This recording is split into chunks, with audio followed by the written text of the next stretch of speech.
اللہ اللہ فی الایتام، خبردار خبردار ہوشیار رہنا یتیموں سے. فلا تغبوا بحضرتکم افواہہم، خبردار. یتیم غب کے معنی جانتے ہیں؟ پہلے غب سمجھائیں تب سمجھ میں آئے. سب لوگ قریب آ جائیے تو.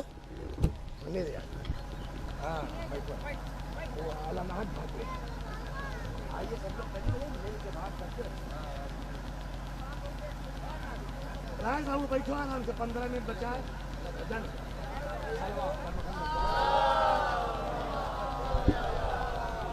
اچھا سوری سوری سوری سوری، وہ آپ کے دماغ میں نہیں تھا میرے. شکر معاف کرنا بیٹا. لیکن وہ اس کو ڈالنا تو بڑا خراب سب آیا ہوگا، کٹ پٹ. ہاں، یا تو بہت محنت کرنا پڑے گی.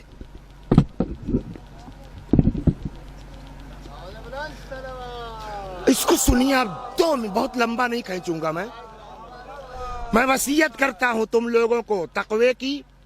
اپنی زندگی کو منظم کرو، ایک دوسرے کے درمیان صلح کرواؤ.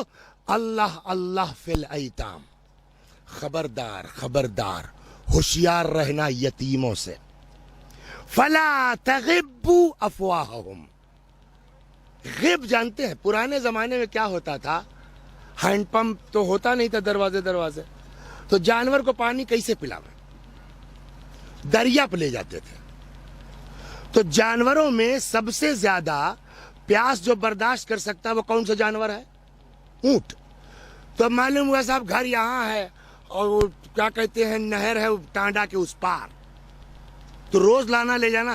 تو ایک دن غائب کر کے لوگ لے جاتے تھے اپنا جو ہے وہ نہر کے کنارے دریا پہ اونٹ کو پلانے کے لیے. تو ایک دن بیچ کر کے دریا پر جانور لے جانا، اس کو کہتے ہیں غب. غب کے معنی کیا ہوئے؟ کہ ایک دن چھوڑ کے جانور کو پانی پلانا. پھر یہ ہونے لگا ہر گیپ میں. امام نے کیا کہا؟ اللہ اللہ فی الایتام فلا تغبوا افواہہم. ان کا منہ بھی اس میں غب نہ آنے پائے. غب نہ آنے پائے کیا مطلب ہوا؟ یعنی آج کھانا ملا ہے کل نہ ملے، دوپہر کو کھایا ہے شام کو نہ ملے، اب کل ملے گا. خبردار تمہارے ہوتے ہوئے یتیم بھوکا نہ رہنے پائے. مطلب شاید یہ صلوات بر محمد. فلا تغبوا افواہہم، خبردار تمہارے ہوتے کوئی یتیم بھوکا نہ ہو. ولا تضیعوا بحضرتکم، اور تمہارے ہوتے ہوئے کوئی یتیم ضائع نہ ہو. ضائع نہ ہوگا کیا مطلب ہوا؟ دیکھیے کبھی کبھی ہم لوگ سمجھتے ہیں کہ مولوی صاحب بڑا نیک کام کر رہے ہیں، جبکہ حقیقت یہ ہے کہ اسی میں بربادی ہو گئی.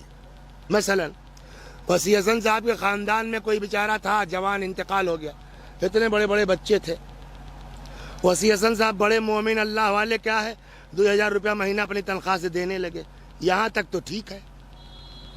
وہ لڑکا بیچاری کے بڑا ہوا، 5 پاس ہوا، 6 پاس ہوا، 7 8 تک پہنچا، مگر تیز بہت ہے.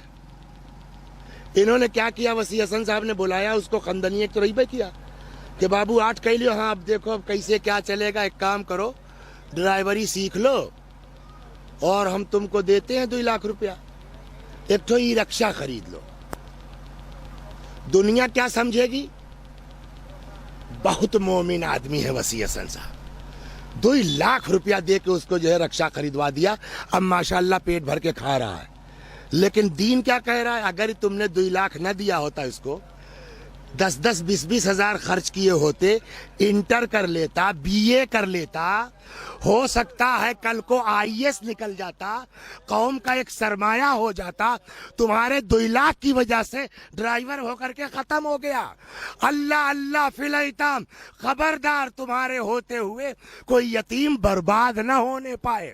اگر ترقی کر سکتا ہے تو اس کو ترقی کی راہ پر لگاؤ، ڈرائیور مت بناؤ. صلوات در محمد. بات سمجھ میں آئی؟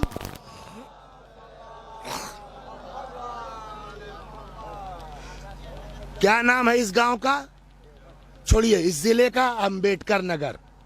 پورے ضلع کا سب سے بڑھیا گھر کس کا ہے؟ جانتے ہیں نا آپ تو بہت جانتے ہیں. داؤد پور, کٹگھر, فلانا ٹانڈا, یہ وہ رشتہ داری ابھی ہیں. بتا سکتے ہیں اس پورے علاقے میں سب سے اچھا گھر کس کا ہے؟ اپنے دل میں ہوگا تب بھی نہیں کہیں گے. اچھا یہی بتا دیجئے چچا, سب سے خراب گھر آپ کے گاؤں میں کس کا ہے؟ تو کہیں کا بھیا بڑھوتی میں سر پڑوئیاں ہو کا ہمارا. وسیع حسن صاحب کہیں کیا نام ہے اس گاؤں کا؟ دیوہٹ کا سب سے اچھا گھر زید کا ہے. زید نام کا تو کوئی نہیں ہے نا. سب سے اچھا گھر جو ہے دیوہٹ میں کیا ہے؟ زید کا ہے. اور سب سے خراب کہ خالد کا ہے. خالد تو نہیں کوئی. مثلا وسیع حسن کا ہے. کون کہہ رہا تھا کہ مولوی صاحب اس دن مجلس میں پڑھ رہے دیوہٹ میں سب سے اچھا گھر ان کا, سب سے خراب گھر ان کا. کہ ان کو کیا حق ہے کچھ کہنے کا؟ اپنا دیکھیں, وہ 50 صاحب تو خود ہے ان کے اندر ہے. مطلب نہ ہماری تعریف کی کوئی حیثیت ہے نا, نہ ہماری تنقید کی کوئی حیثیت ہے. لیکن اگر رسول اللہ کہہ دیں کہ دیوہٹ میں سب سے بڑھیا گھر فلانے کا ہے, اور رسول اللہ دیوہٹ کی بات تھوڑے کریں گے, رسول اللہ تو دنیا کی بات کریں گے. کیا رسول اللہ نے کہا؟ بالکل رسول اللہ نے بتایا پوری دنیا کا سب سے اچھا گھر کون ہے اور پوری دنیا میں سب سے خراب گھر کون ہے. بتایا رسول اللہ نے. اے مولوی صاحب بتاؤ تو.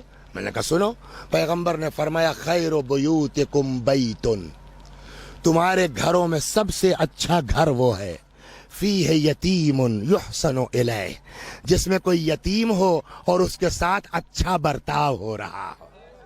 وشر بیوتکم بیتن, تمہارے گھروں میں سب سے خراب گھر اس کا ہے کہ فیہ یتیم یساء الیہ, جس میں کوئی یتیم ہو اور اس کے ساتھ برا سلوک ہو رہا ہو. اب سمجھے آپ, چاہیے اپنا گھر سب سے بڑھیا گھر بنا سکتے ہیں. پیغمبر نے فرمایا, کہاں گھر ہے تمہارا؟ بیلا پرسد جانتے ہیں, اور کہیں شہر میں لیا ہے؟ ٹانڈا میں لیا مکان. تب ٹانڈا میں انہوں نے مکان لیا, سال بھر کے بعد بیچنے لگے. یار اتنا بڑھیا گھر کیوں بیچ رہے ہو؟ کہ نہیں یار محلہ نہیں ٹھیک ہے. ہوتا ہی نہیں ہوتا. کل وہاں لیں گے جا کے مکان. کیوں؟ کہہ رہے ان کا گھر بھی وہیں ہے, ان کا گھر بھی وہیں ہے, ان کا ایک پلاٹ خالی ہے, بیچنے نکل. تو دنیا میں آدمی جب مکان لیتا ہے تو پڑوسی بڑھیا ڈھونڈتا ہے نا, محلہ بڑھیا ڈھونڈتا ہے. کیا جنت میں بھی اس کی ضرورت پڑے گی کہ بڑھیا محلے میں جگہ مل جائے, پڑوسی بڑھیا؟ بھائی جنت میں جو بڑھیا ہوگا وہی تو جائے گا. صلوات برما, بھائی جو بڑھیا ہوگا وہی تو جنت میں جائے گا. کہنے لگا ہاں مگر اگر سب بڑھیا ہے, لیکن اگر امام حسین کے بغل میں گھر مل جائے تو, حضرت علی گھر میں گھر مل جائے تو بڑھیا بڑھیا نہیں ہوگا. رسول اللہ کے بغل میں گھر مل جائے تو کہا ایسا ممکن ہے؟ کہا رسول اللہ نے کہا ہے. کیا فرماتے؟ انا وکافل الیتیم کا ہاتین, قیامت میں ہم اور یتیم کی پرورش کرنے والا اس 2 انگلی کی طرح ہوں گے. یہ میرا گھر, یہ یتیم کی پرورش کرنے والے کا گھر. اس سے بڑا شرف کیا ہے کہ دنیا میں یتیموں کا خیال رکھو, جنت میں پیغمبر کے پڑوسی بن جاؤ گے. صلوات بر محمد.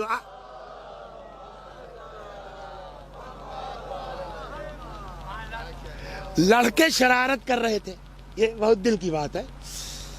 لڑکے شرارت کر رہے تھے تو ایک لڑکے کو ہم نے مار دیا.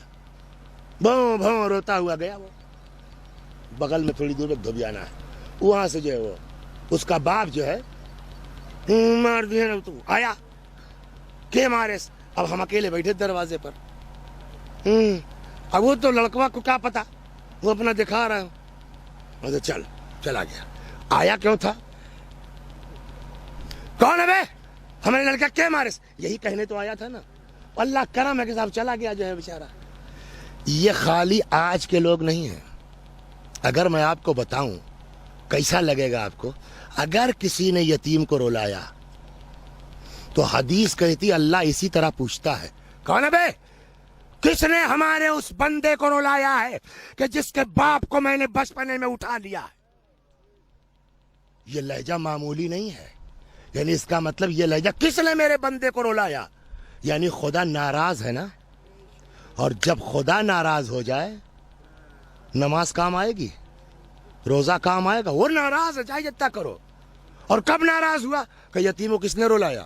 اس کے بعد فرماتا ہوا عزتی و جلالی، قسم ہے میری عزت کی، میرے جلال کی، جو بھی اس یتیم کو چپ کرا دے میں اس کو اپنی جنت میں جگہ دوں گا. سمجھ گئے یتیم کا مرتبہ کیا ہے؟